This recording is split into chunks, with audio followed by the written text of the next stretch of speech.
welcome back to another UCT RES tour. For those of you who don't know me, my name is Emily and I'm here to bring you informative videos on what the UCT RESs look like. So in today's video, we will be looking at the medical residence, and from here on, we will be referring it as the MedRes. A little disclaimer about the title of this video. Obviously, it's not the smartest people who live in this res. Smartest people are everywhere and they study everything, okay? People who are doing like BA English and History, those people are really smart too. So yeah, I see you, BA child, you will get a job. The first thing that's special about MedRes is the fact that you have to study a degree that's in the Faculty of Health Sciences. So this is obviously your medicine people, which is also known as MBChB, and this is your Audiology, your Physiotherapy, Occupational Therapy, and also your Speech Language Pathology. When I was in matric and I received a residence offer for Baxter Hall, I was under the impression that everyone who was going to live with me was going to study the same thing as me. But then now I was also wondering, because I had two different, degree choices. I had a degree in commerce and also a degree in science, which, they also accepted me for. Moral of the story is that you don't live with people that are studying the same thing as you are unless you're doing a health sciences degree. Why is this? If you're doing a health sciences degree, in first year they can place you anywhere. You're going to be placed with engineering people and commerce people. But then towards the second year and third year, now they try to put you in reses like Clarinus, Rochester House, Ob Square, My Domain, Medical Res, the one that we're doing now, and yeah, just reses in that area. The moral of the story is that health sciences people are really special because they have to go to school a little bit earlier than other people. Also, they tend to leave a little bit later as well. That's why if you look at the fees handbook, sometimes in brackets they will say health sciences and then they tend to pay more. Why do they pay more? It's because they stay for longer, so they eat more for more days, or they stay for longer instead of back accommodation, and then that's why they pay more. There will be two parts in today's video. The first part will be the actual tour of the MedRes, and in the second part I have invited 3 medical students who are in 4th year and 5th year, and they will be giving you some information on the UCT application process for medicine and also what to expect on their syllabus and yeah. Hey guys, so I have arrived. I'm right here by the Jammy stop. The Jammy that I took was called Faculty of Health Sciences, and if I'm not mistaken, this is the hospital behind me, and over there in the background you can see that's the Paragon in OBS. So yeah, this is where we are. So guys, apparently I went to the wrong place. The place that I'm currently at is called the Barnard Fuller building, and yeah, it's a bit orcs. Yeah. So guys, the building that I've walked into apparently is actually med school, okay? This is my good friend Lichu. How's it? Yeah, and yeah guys, apparently this is med school. I've never been here before. It's really complicated, and this is a cafeteria. Let me just quickly show you guys. So I wasn't at the wrong building. I was just at another entrance that other people prefer because that entrance is closer to the Jammy stop. Whereas this one, you kind of have to walk up a bit more and then turn left. Looking at the map, this blue dot is the Jammy stop, and on Google that's where they show the MedRes, which is actually kind of misleading, which is why I ended up at the entrance of the Barnard Fuller building, whereas the actual entrance for the MedRes is there by the red dot, and then you walk up the hill and turn left. So yeah, I hope this explains what I was trying to tell you guys. Guys, I won't lie, it's giving hospital.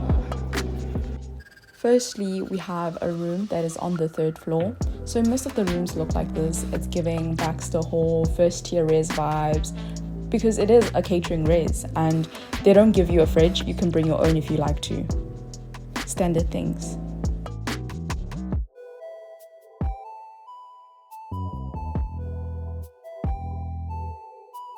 So there are bathrooms all over the res, and you're allowed to use any one that you want to. So if these 2 showers are full, you can just go to another one.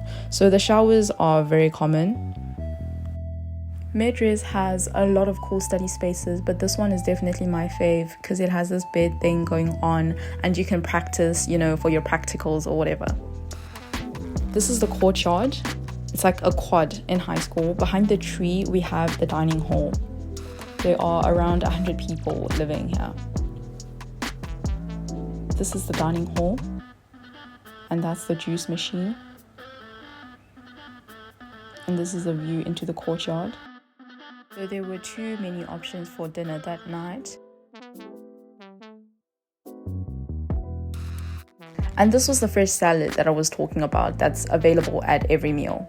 So this is an entertainment room, and apparently it's broken and people play, PlayStation or whatever by the TV. This is another common room. The piano is in tune, and of course I played my classic Mary Had a Little Lamb, to show off to the people.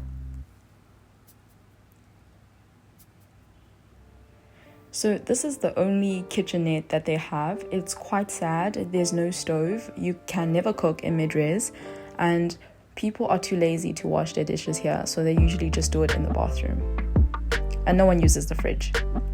So now we're on our way to the actual reception, so the main entrance of the res. And this is another entertainment room that people come for.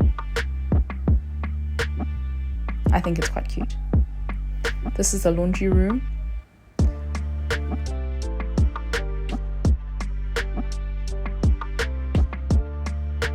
This is another common room that people study at as well.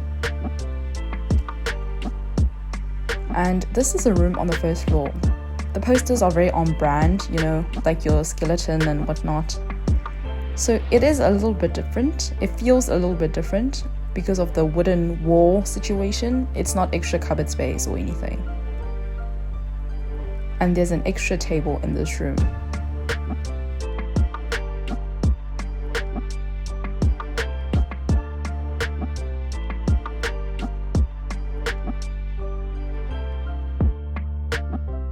So here's another bathtub, Leesbeek, where you add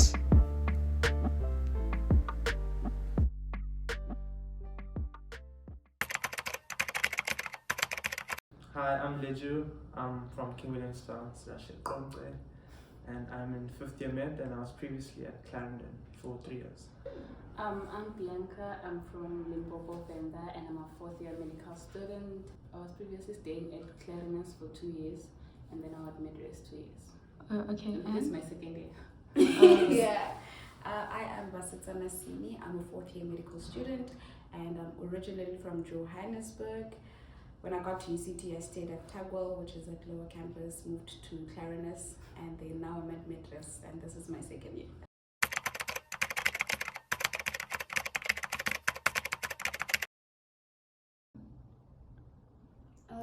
I didn't experience any difficulties. I think the application process was very smooth. I don't know about you guys. Yeah, Ulster was pretty smooth. It was more like the waiting, see if you get in. Okay. And when do you get accepted or conditional offer?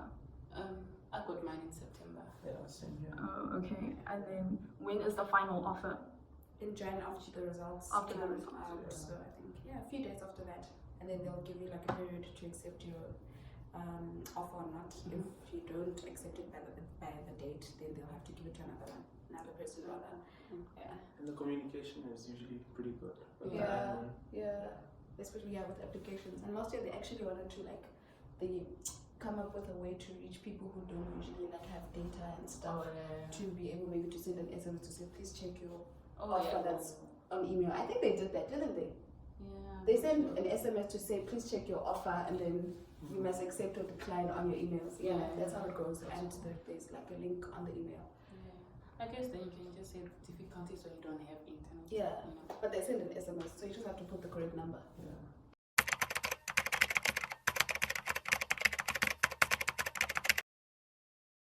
So I know with other universities it's around 35, 36. However, UCT doesn't just consider your APS score for the marks. They include other things. So your score is out of 1,000. Yeah, it's around 1,000. So use your academic marks as a baseline. That counts 700 or so points. I don't know if it's changed. You guys need to check out the prospectus, Yeah. handbook. It's all explained in there. But when we were applying, it was like 700 for your academic marks, and then like 200 for NBT. Yeah, somewhere there. And Yeah, then that's really 100. Did you guys do well in your MBTs? I mean, that's why we're here, right? That's why we're here. Well, I didn't really do well because I don't know what well is, but I got like 50s and 60s for my NBTs. I did well for the maths part. The English, I mean, yeah, I did well for all three. Yeah. But they were, like, Okay. they were higher than my actual marks, though. That's why I think yeah. like boosted me. Yeah. So like if your NBT is better than your actual marks, I think that's a big plus for you. And what about extramurals? Those are important. They count with the score that we were talking about. Your extramural contribute like 100 points of that. So the out of 1,700 that's for your academics, and then 200 is the NBT, and then 100 is for extramurals that you've been doing, any leadership position, any sports, any Society, yeah. all those things, you're volunteering. yeah. Yeah. Yes, and volunteering actually. Yeah. I asked that. Yeah. Yes. And if you took a gap year, the application is a bit different because they ask you what did you do during the gap year. Yeah. Yeah, that is true. So you kind of assess it. Is it like a CV or something? They call it like a personal report. Yeah. Oh, if you took a yeah. gap year, the application is a bit different. Even if you did like another degree before, Yes. like a year or something. In first year, first semester, some of the classes are in upper campus for physics and chemistry, and then they also do a bit of, it's called hub. Actually, Hub stands for human biology. Oh yeah, I actually have the classes here Yeah, on Faculty of medical, Health Sciences. on campus. And then from second semester, it's just classes here. You no longer go to upper campus. campus. That's the end of your upper campus. Yeah. Even on the upper campus, you only go there like maybe twice a week for like chemistry Sure. practicals, and then Physics. Friday for These physics. classes, Yeah. So Do you attend physics with like the people who are studying physics? No, No. our physics is different. yeah, It doesn't really go deep. It's more of like relevant things to medicine. And I think the physics, the beginning, well, we don't use it now, but in the future you will. But what did I want to say? Some of it helps if you, it's a requirement to do physics in high school, but most of it in the beginning is like build up from high school. So Yeah. Yeah, similar with chemistry as well. Yeah. Second year, I think it's one of, if not the most toughest years, because like you're now doing your anatomy, pathology and stuff. So there's a lot of content to go through. It's your second year is rigorous. So what you do is what's the course again? IHS, which is Integrated Health Sciences. And it includes, like I said, anatomy, pathology, and then physiology, biochemistry. Biochemistry is actually more in first year, second semester than it is in second year. You also learn one course, like in the beginning, called Language of Medicine. So you kind of like being taught how things are named in medicine, because remember, medical terms are usually like in Latin and Greek. So it kind of gives you like a nice foundation. And you also have like clinical skills where you'll now start learning how to take BP cuffs, how to examine patients, although you don't work with patients yet. It's more like patient partners, where they get normal people who are not sick. And also history taking, the small things. You also do family medicine. And also in first year, which we've got to say, is you have BP, which is becoming a professional in first semester, which you have like TADs with people if you're doing medicine, you'll be mixed with people who are doing health and rehab, which is physio, audiology, occupational therapy, and what's the fourth one? Speech therapy, yes, speech and language. Then if you're doing medicine in second semester of the first year, you'll do becoming a doctor. So second year is more medicine things. Your physiology, like the basic human anatomy. Actually second semester it's more becoming a health professional.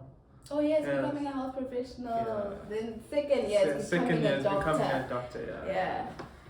Thank you so much for watching today's video, and please like and subscribe, and also comment on what dresses you'd like to see next. Love you!